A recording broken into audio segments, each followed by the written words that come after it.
Hi folks, welcome to the channel. Welcome to HUGHROCKO on location. Today we are here with my lovely wife and singer-songwriter, Vikki Ogilvie. Hi. Hi Vikki. So I'm going to ask you a few questions. Okay. Who are your influences? From a younger age, I think I like all the older ones like Joni Mitchell. Wow. Trying to think who else. Mama Cass, love Mama Cass. She's got an amazing voice. Definitely. I wasn't really into the ones that all the young kids were into when I was younger, so it's mainly all the older ones. Even Crystal Gale, believe it or not. There you go. Yeah, I remember them. Definitely. Mm-hmm. Okay. What band would you love to sing for? If you had a chance.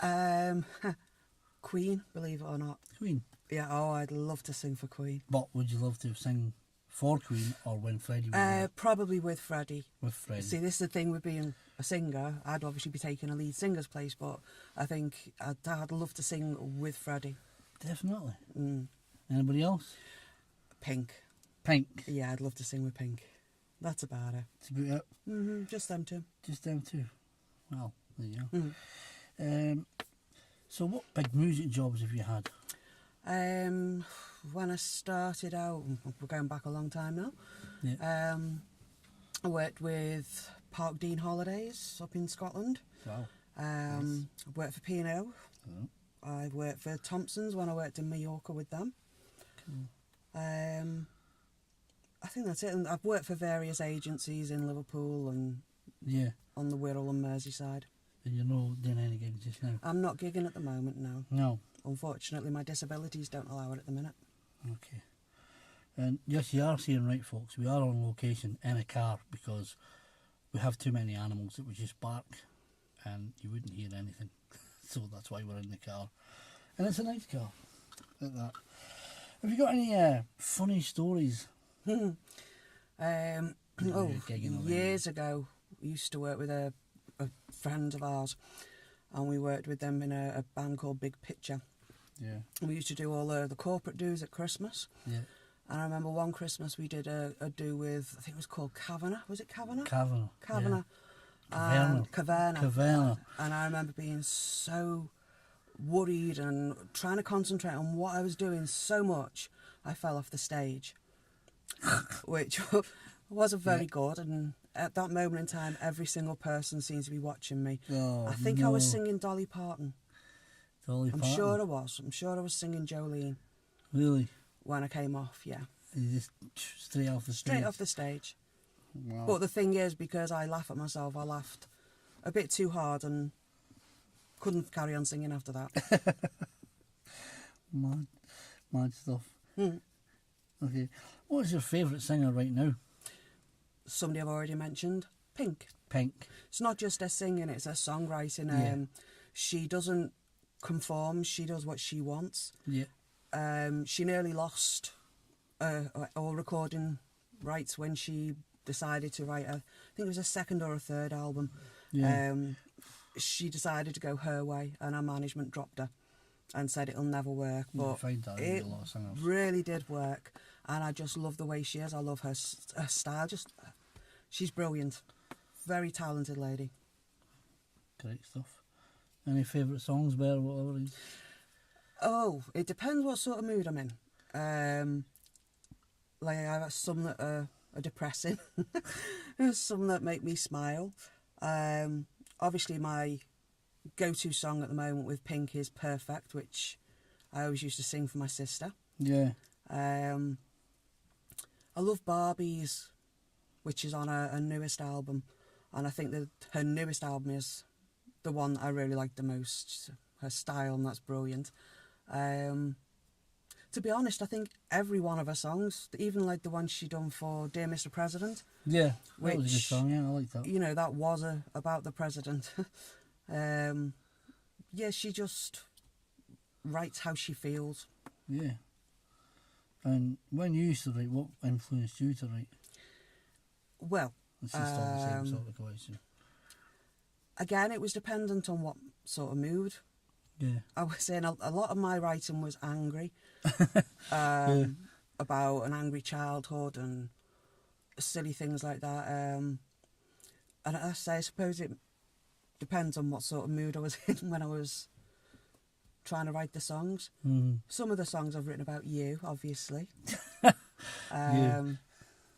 Some of my songs are about my parents. Never wrote a song about your dogs yet.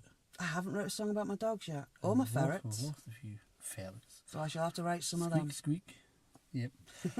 Okay, so what mic were you using at the time when you were singing?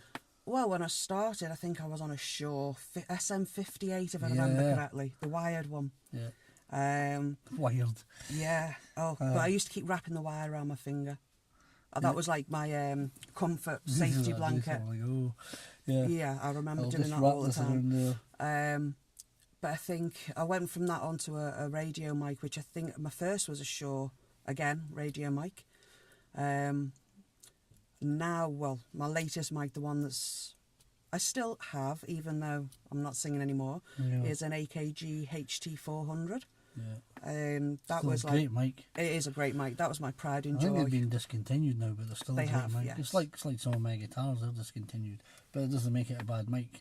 Some of the things you must have done when you were at Sundrum, dressing up and stuff. We did, yeah. We had a Halloween night when I dressed all gothic, and if I remember, that night was such a proud night for me. There was a young girl and boy in the audience who also dressed up. Yeah. And if you remember, they dressed like me and you. Yeah. Which was like mad. Such an honour to, of all the things they could have chosen to dress as, they dressed as us. Yeah, because we had clown night.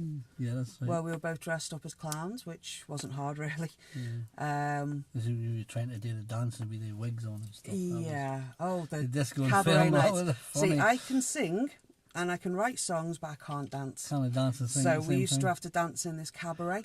That's a bit of... and they always used to put me at the back for some reason. And even after weeks and weeks of trying to learn these songs, there was no way I could dance and sing at the same time. Well, I couldn't even dance, to be honest. No. So that was different. Different, yeah. Very different. As I say, there's a bit of Phil Collins there. I can dance, definitely but can't I can dance. sing, but I can't dance and sing. Definitely can't You would dance. never get a job in Spice Girls or anything like that. No, I don't think so. No, I'd you would want it. never be in any of them sort of things. I wouldn't be on myself either. Yeah. And this is just a short interview today. Basically, did you ever get nervous or anything like that? I remember the very first gig that I did with you, which was actually my very first gig, was at a golf club. All right, yeah. And I remember you were setting up. I didn't have a clue what I was doing, so I just sort of stayed in the background. And you said to me, go to the bar and get the drinks. Yeah. Meaning go and get a couple of glasses of Coke. That's right. I went to the bar and I think I must have had about 4 double Jack Daniels neat, just to calm the nerves. Which But of course, then when I went on stage, I couldn't sing very well. And I think I did, 2 songs or something? Yeah. And the committee come up to you afterwards. Convener. And the convener and asked what he was paying for. Why was he paying a duo when I didn't sing? Yeah. I remember doing a wedding. I think we still got the money because you knew me. Yeah. I mean, I've been going there Thank for God for years with Eddie and rest his soul, Eddie. But you know. Remember the wedding when I stood there the whole time just staring at you?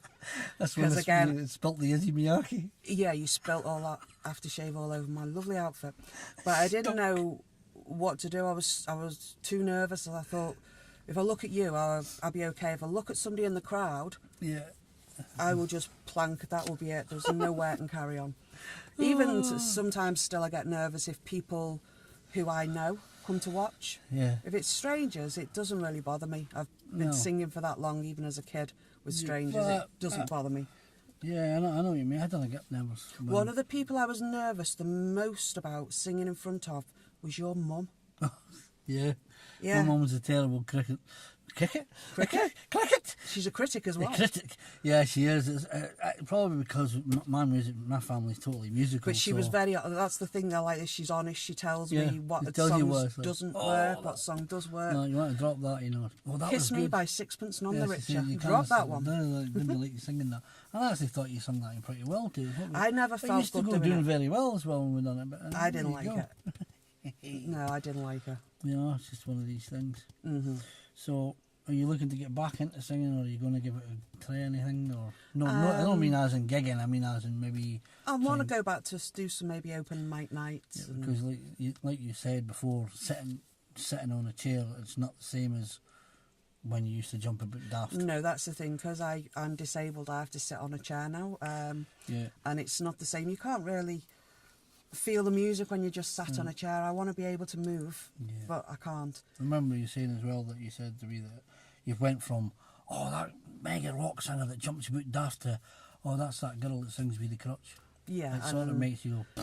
People who knew me from the days before I got ill... Knew you They still. knew me. Yeah, they But still know me now. People But didn't know you would say, oh, that band's good, her that sings with the crutch. Yeah. And that's the end of it, or her that sits on the chair. But it's It's people not the who knew same me as them who before. say, oh, you should go and see them because Vikki jumps about daft. And yeah, I understand what you mean. It must be hard It is. because But- I've never. I mean, I know what it's like. I spend day in, day out with you, and I see you good and bad, mostly bad.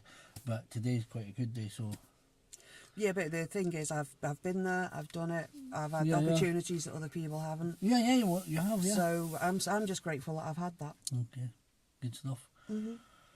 Okay, well, I think that probably wraps it up for the day because, like I said, this is just a quick wee insight to my wife and what goes on in her life and what goes on, used to go on in her life.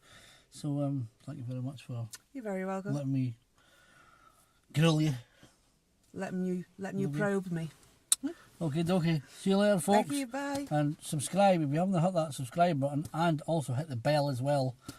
Get it done now. Thank you very much. And I'll see you on the next episode of HUGHROCKO on location. Interviews on location, even. Ta-da!